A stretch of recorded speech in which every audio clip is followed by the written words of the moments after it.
So my topic is the future self. Our past, present, and future. In the past, mao ni siya ang imong mga kaagi sa imong kaugalingon. And in the present is mao ni imong self karon ug unsa ka karon. And the future is mao ni ang mga mahitabo nimo puhon. Time perspective theory, proposed by Philip Zimbardo, explained that the people are likely to sort, categorize, and analyze their human experiences into a past, present, and a future time frame. So this theory is an application of the time perspective theory. Time perspective theory can be an important factor in determining psychological well-being and the way we see our world and other around us. Understanding the self is not just about knowing and recognizing oneself as a product of different life factors. The self can be more truly understood by using a time-oriented lens, which focuses on how the self evolves from being the self of the past and the present and the possible self in the future. So understanding the self, ano siya ang imong pagsabot sa imong kaugalingon. So understanding the self, klaro na kay na. Time-oriented conceptualization. So explain how individuals construe their sense of the self by using temporal perspective in a sea interpretation, the processes that individual use in a conceptualizing what can possible potential become. So there are 5 time-oriented conceptualization. First is past orientation. Second is present orientation. Third is future orientation.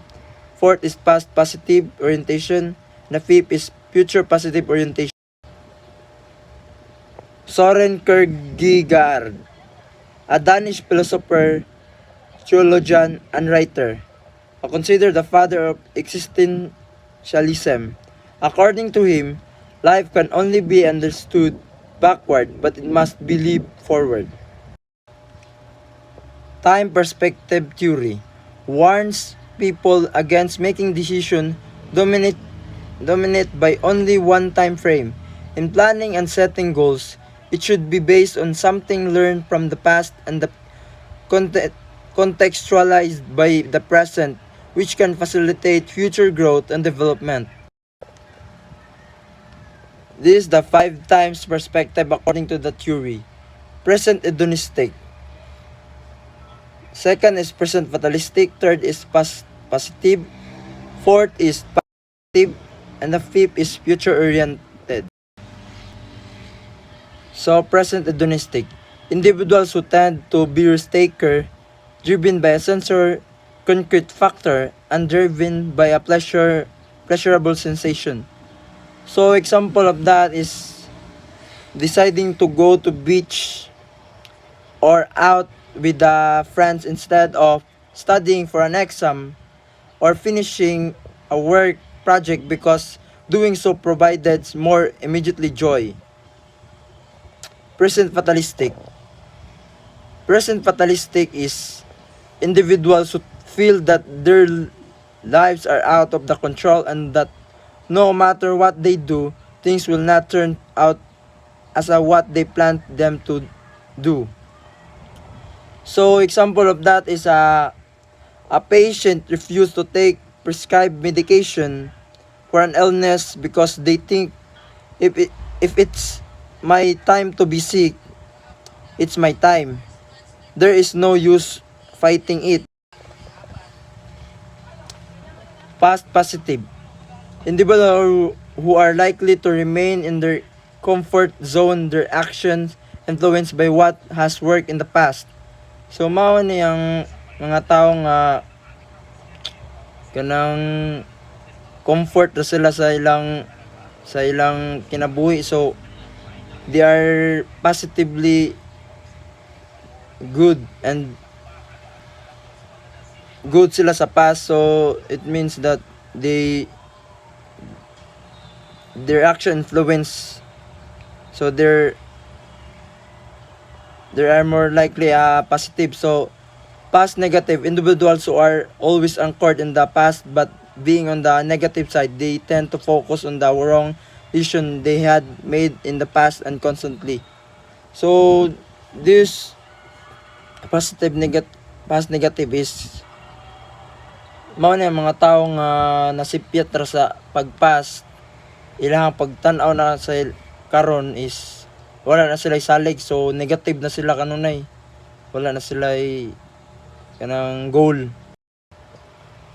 Future oriented, individuals who are endure negative situations if they are likely to see the benefits of doing such. So example is foregoing a night out with a friend to study for an advanced licensure exam that will qualify you for a promotion next year. The possible self theory proposed by Hazel Marcus and Paula Nurius refers to a different representation of the self derived from the past and the future. So possible self theory is a psychological concept describing between your current self and your future motivation. So there are 6 philosophical premises. First is possible self is about motivational resources and behavioral blueprint of the self. So example of that is I see myself to become a seaman, so I study hard every day and complete my assignment and do it time. So second is not all future self are positive. So example of that is I might fail my exam if I don't study hard.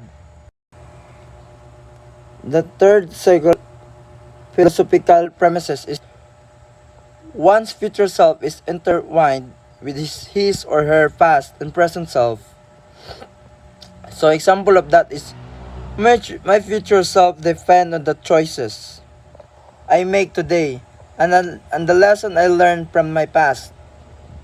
So the fourth is future self are product of social interaction. So example of that is my future self is influenced by the people around me, such as my family, friends, and teachers who help shape my goal and dream. So there are 6. So in the 5 is this premises lies in life transition that have an enabling influence on one's future self. So example of that is life's transitions, such as graduating, starting a new job, or moving the new place, can influence and help shape the person I want to become in the future. So 6 is the last premises based on the concept. So in conclusion, the future self is not a possibility that is out of one's hand. Having a clear vision of the future, planning and weighting present option, and making the right choices can lead to an optimistic future. Thus, one has the power and agency to shape his or her future while living in the present.